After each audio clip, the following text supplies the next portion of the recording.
Meus irmãos queridos, a graça e a paz do Senhor Jesus.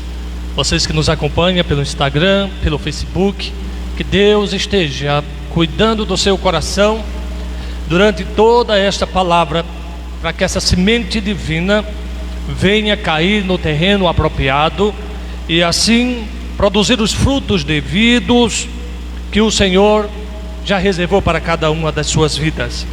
Nessa noite, o Senhor nos convida para, na carta de Tiago, no capítulo 5, versículo do 7 ao 12, ouvir a sua voz.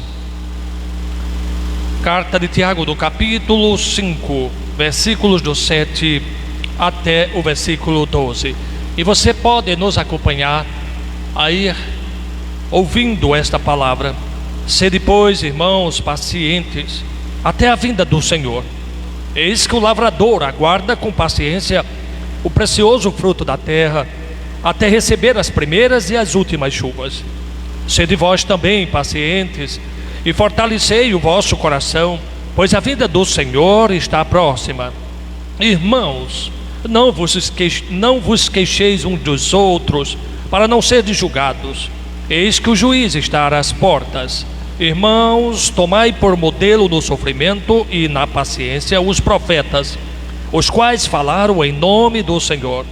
Eis que temos por felizes os que perseveraram firmes.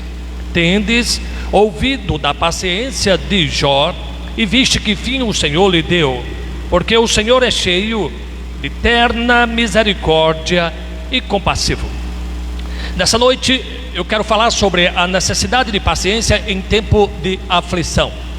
Ser paciente não é uma tarefa fácil, principalmente quando o período de espera é acompanhado de humilhação, tristeza, assim como foi na vida de Ana, que aguardava um filho que nunca vinha, e a sua rival tinha filhos atrás do outro, e isso não gerou apenas uma angústia, mas uma humilhação.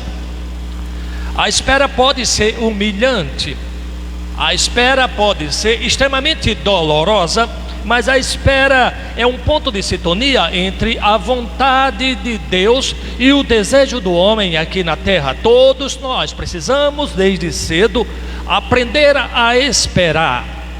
A espera, ela é extremamente importante para alcançarmos com tranquilidade, diante das aflições, humilhações e tristeza, as promessas de Deus. Tempos de aflição.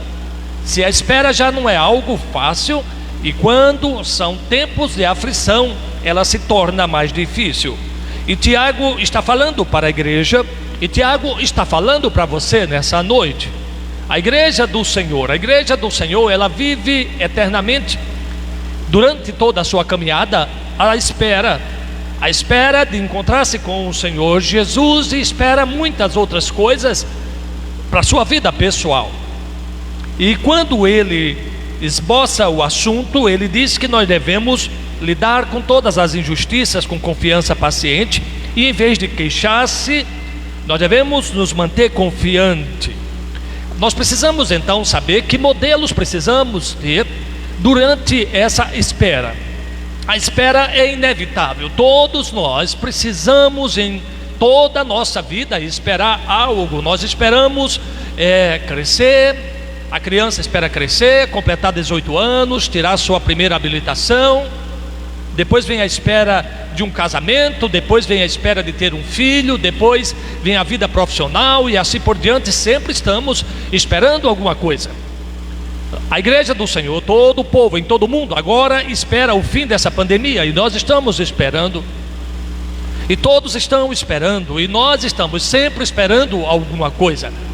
O problema é que muitos não encontram esse ponto de sintonia que liga a vontade do homem e a vontade de Deus, e a sua espera se torna angustiante, a sua espera se torna humilhante. É por isso que nós nessa noite precisamos ouvir a palavra do Senhor, quando Tiago usa 3 ilustrações para nos ensinar como esperar e trazer elucidações importantes de Deus para nós no período da espera. E a primeira coisa que ele traz para nós é a paciência do lavrador. Ele está dizendo: eu faço a minha parte, mas há coisas que não dependem de mim. Esse é o primeiro ponto de Tiago: eu faço a minha parte, mas há coisas que não dependem de mim. Esse é o primeiro ponto que eu quero destacar para você, quando ele fala no versículo 7: sede, pois, irmãos, pacientes até a vinda do Senhor. Eis que o lavrador aguarda com paciência o precioso fruto da terra, até receber as primeiras e as últimas chuvas. Observe que para o agricultor há coisas que ele pode fazer e há coisas que ele não pode fazer. Ele pode escolher o terreno, ele pode arar o solo, ele pode lançar a semente, ele pode adubar, ele pode cuidar, mas ele não pode mandar chuva. Há coisas que fogem ao seu controle, há coisas que ele deve apenas esperar e confiar que Deus mandará a primeira e a última chuva, e ele não vai perder a colheita. Quando Tiago está usando o exemplo do agricultor, está nos ensinando exatamente isso, dizendo: olha, você que espera, preste atenção, tem coisas que dependem de você, você vai ter que fazer, mas há coisas que estão além de você. Isso deve nos trazer tranquilidade, descansar. Isso deve gerar em nossos corações, primeiramente, a humildade de que eu por si só não sou o suficiente para conseguir tudo aquilo que eu desejo e aquilo que eu quero. E essa medida que vem de Deus está fora do nosso controle. Deus pode mandar pouca chuva e a planta não vai germinar, e se germinar não vai produzir. Ou pode vir chuva demais, a planta pode estragar. E tudo isso está fora do controle do agricultor. Mas ele foi lá e plantou. Ele não deixou de fazer sua plantação, porque sabe que pode não vir a chuva integralmente para garantir a sua colheita. Assim como ele não pode garantir que pode vir chuva demais e uma enchente levar sua plantação. O que ele sabe é que ele precisa plantar. Queridos, nós precisamos entender isto através dessa palavra, que há bons motivos para fazer isso, para investir nesse terreno das nossas esperas. E Tiago dá alguns motivos. No versículo 7, ele diz que devemos aguardar com paciência o precioso fruto. Queridos, há recompensas preciosas para aqueles que investem naquilo que eles esperam. Há frutos preciosos, apesar de duvidosos, apesar de haver possibilidades de não os tê-los, mas há uma expectativa da preciosidade, do ganho, daquilo que nós estamos buscando. Todos nós, independente da espera que vamos ter, não devemos ter medo de investir, não devemos ter medo de fazer aquilo que podemos fazer. Alguém pode dizer, mas é arriscado. Alguém pode dizer, mas pode não dar certo. Sim, sim, sim. Nada neste mundo tem garantia 100% do que nós fazemos que vai dar certo, mas nós confiamos na graça de Deus. Ele termina dizendo que Ele é cheio de eterna misericórdia e compassivo. Afinal, nós cremos um Deus que é misericordioso, e apesar das dúvidas, apesar das aflições, apesar das inseguranças, nós confiamos num Deus que é misericordioso. Essa primeira parte de todos nós que devemos esperar é ter a certeza de que, apesar das dúvidas e das inseguranças e de tudo que possa permear o pensamento, a mente de alguém, nós devemos plantar. O agricultor, ele planta. O agricultor, ele faz o seu investimento na terra, e ele sabe que essa parte depende dele, mas a outra parte não depende dele, depende de Deus. E eu quero que você nessa noite pense naquilo que você pode fazer e faça. Se você hoje tem uma meta para conseguir alguma coisa, faça tudo aquilo que está ao seu alcance. Não deixe de fazer. Embora você alimente ainda na sua mente alguma possibilidade de que, apesar de tudo que você fez, não pode não dar certo. Sim, é assim que faz o agricultor. Ele sabe que apesar de todo o esforço que fez, ele escolheu o terreno, ele limpou o terreno, ele arou o terreno, lançou a semente e começou a nascer a primeira planta, mas ainda pode não ter a colheita, mas ele não deixa de plantar. E todos nós precisamos então, como agricultor, ser fortalecidos nessa espera. E quando ele diz no versículo 8, sendo vós também pacientes e fortalecei o vosso coração, nós devemos buscar forças para que o nosso coração se mantenha fortalecido sem desanimar, porque se o desânimo tomar conta da nossa vida, queridos, nós não vamos conseguir fazer nada, porque na nossa vida tudo há um risco de não dar certo. Tudo há um risco, nada é garantido, a não ser a confiança que temos nas misericórdias do Senhor, que nos guardará até o fim. Mas nós não devemos, por isso, deixar de fazer as coisas. Você não vai dizer, eu não vou estudar não. Tem muita gente que estudou e tudo foi perdido, hoje está aí fazendo isso, fazendo aquilo. Ora, se você for pensar assim, queridos, isso é o caminho do fracasso. Esse é o caminho do fracasso. Nós sabemos que não é garantia terminar uma faculdade e já ter um emprego do seu sonho, mas nós sabemos que devemos estudar, nós sabemos que devemos fazer o que precisa ser feito. O que vai acontecer depois não nos deve preocupar. Isso está dentro de uma esfera que não depende de mim. É a esfera que o agricultor sabe, a chuva não depende de mim, nem na sua quantidade, nem na sua escassez, nem na sua abundância. Mas ele precisa plantar.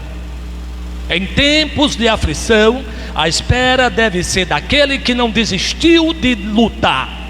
Não deve parar, porque as coisas estão difíceis.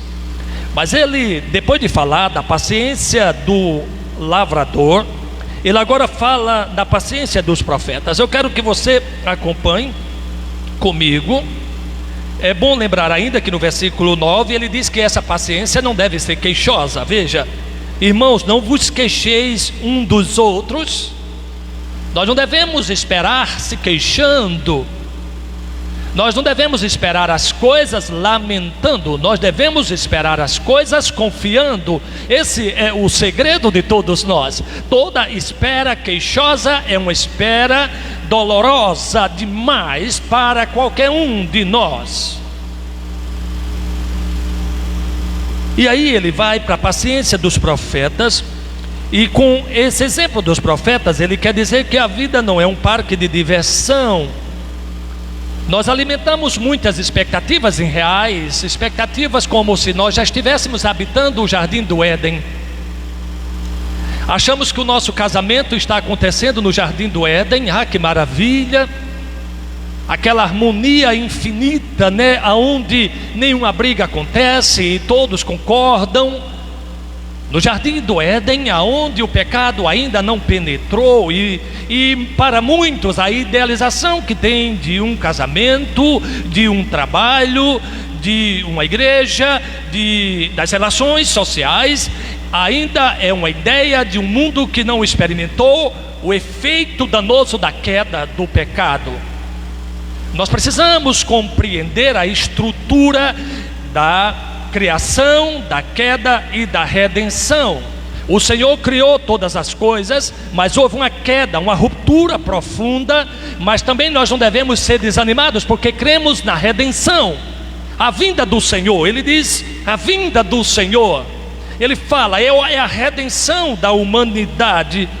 Isso é importante. Ele diz, sede vós também pacientes e fortalecei o vosso coração, pois a vinda do Senhor está próxima.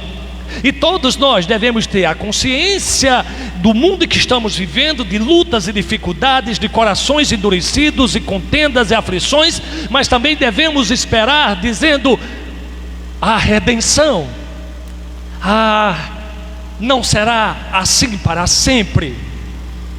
E assim vamos esperando. E os profetas são o exemplo de sofrimentos. Isaías não foi ouvido pelo seu próprio povo, ninguém queria ouvir o que ele dizia. e a história relata que ele foi morto, cerrado entre duas tábuas. E pegaram o profeta, colocaram entre duas tábuas e cerraram ele no meio. Isso não é algo bom para ninguém, isso não é uma imagem boa para ninguém, isso é muito sofrimento. Mas Tiago está dizendo: a vida não é um parque de diversões, a vida é difícil, nós sofremos de dentro de casa, a igreja e a sociedade em geral. Aonde nós estivermos, alguma dose de sofrimento nós vamos experimentar. Sempre haverá alguma dose de sofrimento neste mundo caído, aonde nós estivermos como pessoa. Jeremias foi preso, jogado em um poço de lama, foi maltratado por pregar a verdade. Só porque estava falando a verdade, dizia: olha, rei, vai ser assim que vai acontecer. Mas havia um monte de outros que diziam: não, não vai ser assim. Ele preferiu ouvir a mentira, porque a mentira era melhor para ser ouvida.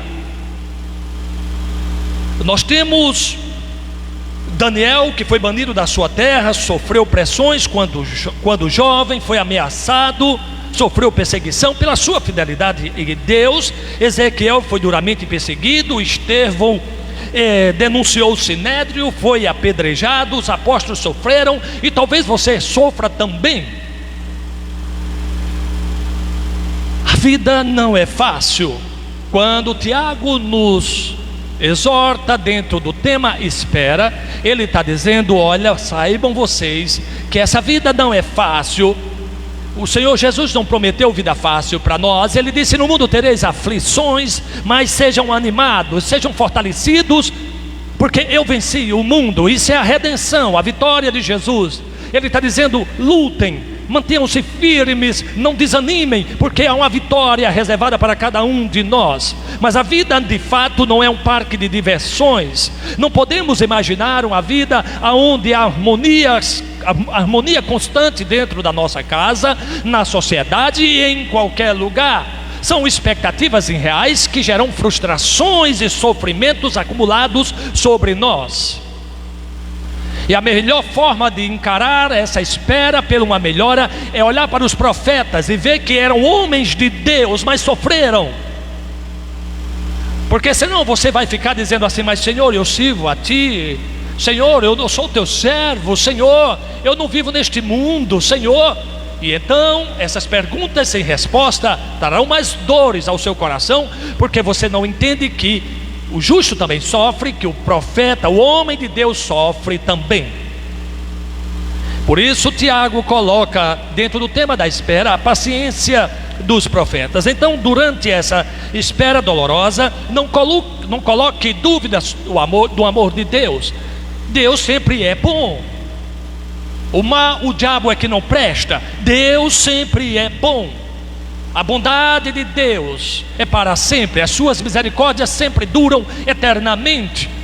Nós sofremos porque vivemos em um mundo caído, nós sofremos porque vivemos em um mundo de pecado, de ganância, de competição, de avareza, e que o homem é capaz de fazer qualquer coisa para obter lucros e não se preocupar com a morte do outro, com o prejuízo do outro. Isso tudo está dentro de uma estrutura de um mundo caído. Nós devemos entender isto. Isso não é para ser novidade. Nós não devemos ver isso com perplexidade. Nós devemos ver isso como a realidade de um mundo caído. Mas nós estamos nele. O Senhor ainda não nos levou. A redenção ainda não foi completa.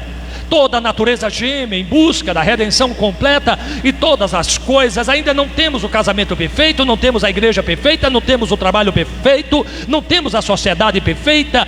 Mas nós aqui estamos para vencer em nome do Senhor Jesus. Nós estamos aqui para esperar essa redenção em nome do Senhor Jesus e dizer: Senhor, virá a Tua graça sobre a minha vida, virá a Tua misericórdia, e então isso terá um fim. E depois, meus amados, depois de falar da paciência do agricultor, que sabe que há coisas que dependem de nós e há coisas que estão fora do nosso controle, Depois ele fala da paciência dos profetas para dizer que essa vida não é um parque de diversão e que estamos vivendo em um mundo caído, cheios das mazelas decorrentes dessa queda. Ele agora vai falar da paciência de Jó. E na paciência de Jó, ele quer nos mostrar que na vida nem sempre estamos ganhando. Há uma falácia, há um pensamento falacioso que procura forjar em nossa mente que sempre estaremos ganhando. E quando nós perdemos alguma coisa, nós ficamos desesperados, como se não fizesse parte da vida do homem perder. Mas a verdade, queridos, você que me escuta, você que está me escutando, saiba que está dentro da estrutura do homem caído a possibilidade de perder. Nós perdemos pessoas queridas, nós perdemos bens materiais, nós perdemos coisas importantes, e isso faz parte, porque a vida não só é ganho, a vida é feita de perdas também. E para mostrar isso, ele usa o exemplo de Jó. O livro de Jó marca um cenário onde começa falando nas suas perdas, fala das acusações contra Jó e da defesa dos ataques de seus inimigos, e depois no 38 vem a sua restauração. Mas as circunstâncias é mais ou menos assim: os homens estavam contra ele, sua esposa ficou de certa forma contra ele, seus amigos estavam contra ele, Satanás estava contra ele, e ele pensou que Deus estava contra ele também. Porque quando você olha para a vida e descobre que tudo parece estar militando contra você, e tudo está você está sob ataque de tudo e de todos, você pode caminhar para uma conclusão equivocada de que Deus também se esqueceu de você, que Deus também não está a seu favor. Isso é natural no sofrimento, e nós precisamos ter muito cuidado para não duvidar da misericórdia de Deus, porque o Senhor é bom e as suas misericórdias duram para sempre. Não é porque as pessoas envolvidas em seu estado de pecado nos ferem, nos magoam e nos maltratam e não nos apoiam quando deveria apoiar, em momentos de fragilidades emocionais, que podemos duvidar da bondade de Deus. E Deus tem um plano para todas as pessoas. E eu costumo sempre enfatizar, quando eu falo da mulher de Jó, de dizer porque que Deus não tirou aquela mulher de perto deste homem que sofria. E Deus tinha um plano na vida daquela mulher. Deus tirou os filhos de Jó, tirou os seus bens, colocou amigos que o acusavam, uma mulher que não compreendia o seu sofrimento, mas Deus sabia que aquela mulher seria a mãe dos seus próximos filhos que Deus ia dar para ele. E se nós fôssemos precipitados e tirássemos aquela mulher da equação da vida de Jó, ele não poderia ter os filhos que teve, filhos abençoados que Deus restituiu na hora certa. Então Deus tem um plano até para aqueles que estão contra nós. Deus tem um plano até para aqueles que não nos compreendem. Deus tem um plano em nossa vida por aqueles que nos maltratam. Deus tem um plano para cada um. Nós não entendemos e não sabemos, mas um dia vamos compreender. A compreensão de Jó, agora do caráter de Deus, revela um desfecho importante na vida de todos nós. Um dia teremos resposta. Um dia saberemos as perguntas, as respostas às perguntas que havíamos feito e ainda não tínhamos respostas. E ele perseverou, ele ficou acima dos bens, da família, da própria vida, e ele derrubou todo o argumento de Satanás e prevaleceu firmes, porque nada tirou a convicção de Jó de que deveria adorar o Senhor de qualquer forma, independente da situação que ele estava vivendo. Ele deveria seguir em frente crendo em Deus. E no auge da sua dor, ele pode dizer no capítulo 13, 15: ainda que Deus me mate, ainda assim esperarei nele. Ainda que eu morra, ainda que Deus me tire a vida, mas mesmo assim eu continuarei esperando nele. Isso é maravilhoso, queridos. Isso significa, Senhor, mesmo que o Senhor não seja favorável a mim, isso não tira a minha confiança que eu tenho no Senhor. eu continuo confiando em ti. E Jó esperou pacientemente no Senhor e Deus o honrou. Ele não explicou nada para Jó, mas apesar de Jó não conhecer os porquês de Deus, ele pode conhecer o caráter de Deus. No 42:5, eu te conhecia só de ouvir, mas agora os meus olhos te veem. Embora Deus não tenha respondido a ele as suas perguntas pessoais, Deus revelou-se através do seu caráter inquestionável, de um Deus tremendo e todo-poderoso. E esse foi a maior bênção que ele pôde ter, o conhecimento mais profundo do Senhor. E muitas vezes não entendemos em nosso sofrimento que a maior bênção talvez que precisamos não é aquilo que estamos pedindo, mas conhecer mais profundamente a Deus, ter um relacionamento mais profundo com Ele, de aprender a andar com Ele de uma forma confiante e saber que todas as coisas que pedimos são coisas importantes, mas não são essenciais. Mas o que é essencial é um relacionamento profundo com o Senhor, aonde nos permite andar por todas as situações que se possa imaginar e não desanimar. E eu quero dizer isso para você nessa noite, você que está esperando alguma coisa talvez há tanto tempo, e essa espera se tornou dolorosa, talvez humilhante, uma espera que você talvez já tenha pensado que nem valeu a pena mais, que não vale mais a pena esperar.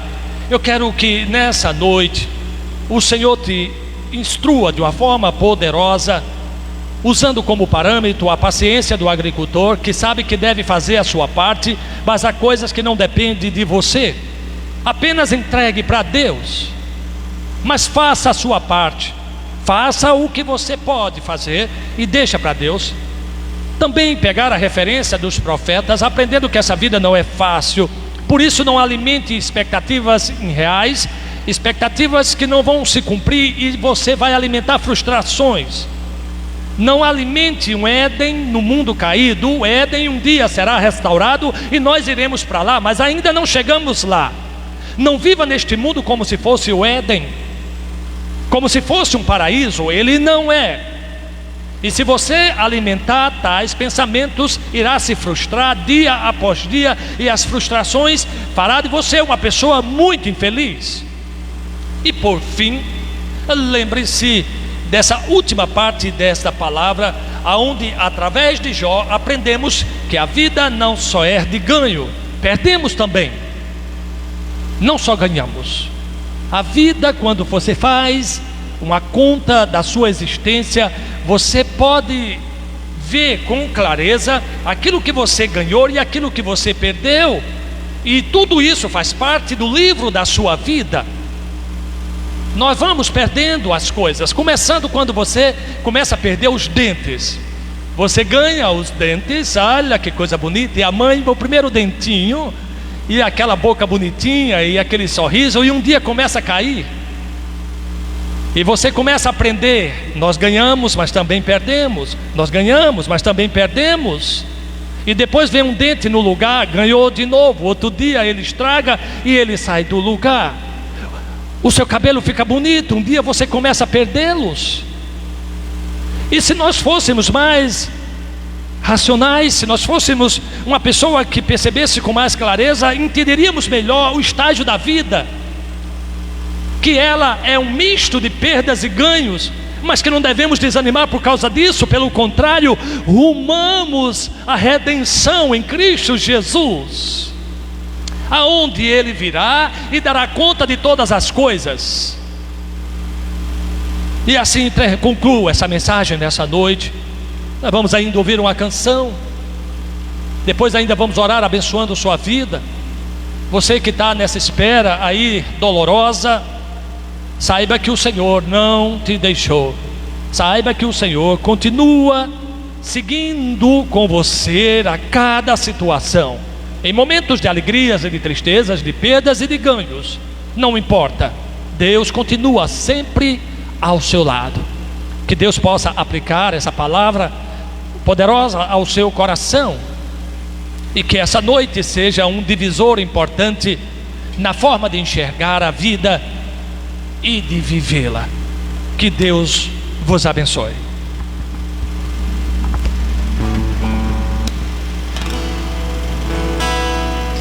Iremos cantar o cântico 177, Firme nas Promessas.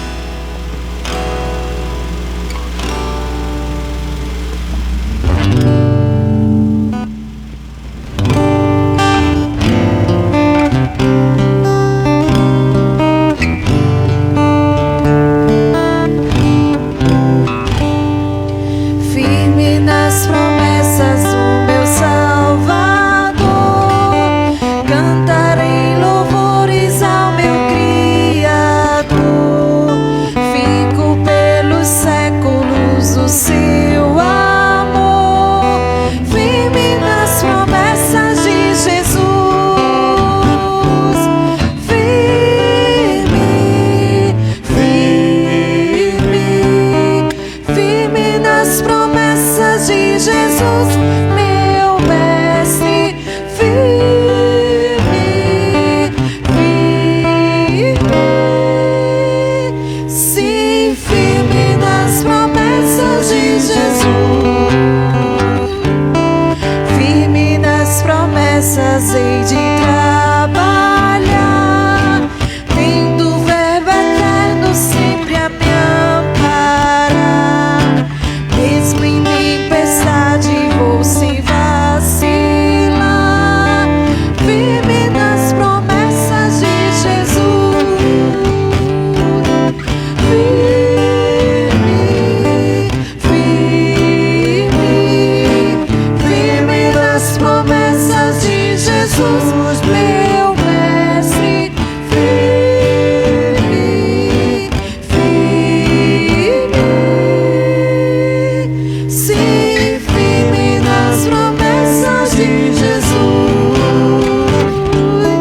Firme nas promessas sempre vejo assim, purificação no sangue para mim.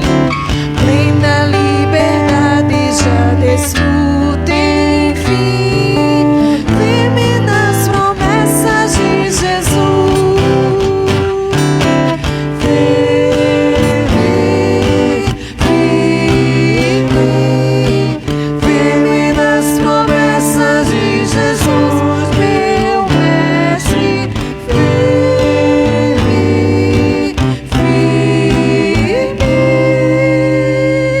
sim, firme nas promessas de Jesus.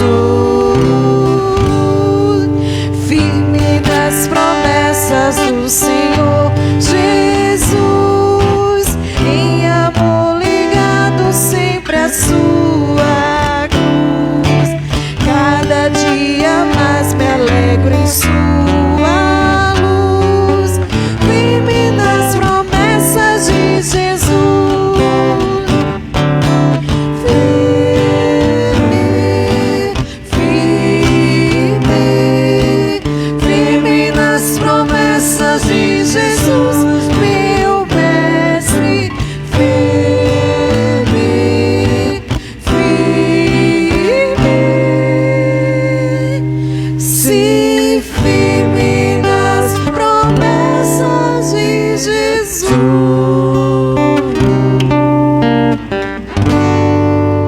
Amém, queridos. Agora nós vamos à bênção. E assim nós vamos concluir o culto, o exercício devocional de culto dessa noite. Obrigado pela sua audiência. Obrigado porque você ficou até agora aí conosco. Que tenha valido muito a pena para a sua vida, porque nada perde aqueles que buscam ouvir a voz do Senhor, aqueles que param para ouvir, aqueles que têm paciência para ficar até o fim.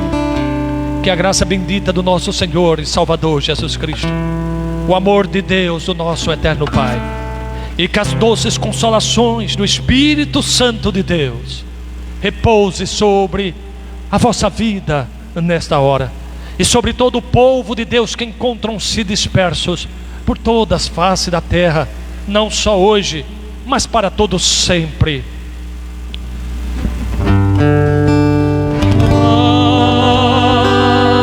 Amém.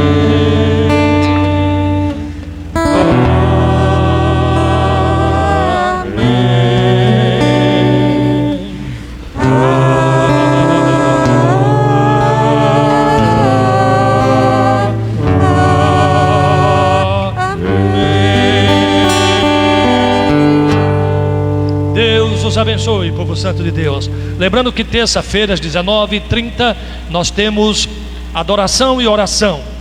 E na quinta-feira, 19h30, adoração e oração. Essa semana nós estamos abrindo 2 momentos de oração para você que está aí em casa, vir à igreja. Dá tempo, divida os grupos, não tem aglomeração, vem para a igreja, para que estejamos adorando a Deus e orando. E se tiver alguma coisa para tratar com o pastor, eu estarei também disponível para ouvir você, meu irmão. Então, terça-feira, 18h30 e quinta-feira, 18h30, nós queremos dar oportunidade da igreja estar em oração.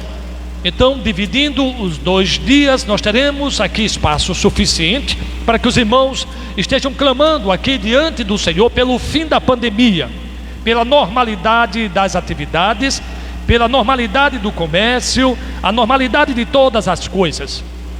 Mas nós precisamos clamar ao Senhor. Deus espera o clamor do seu povo e nós precisamos clamar. Deus quer sarar as nações, mas primeiramente Ele quer que o povo se arrependa, que o povo reconheça que Ele é Deus, que o povo reconheça que precisa de Deus, e assim Deus mandará a sua resposta.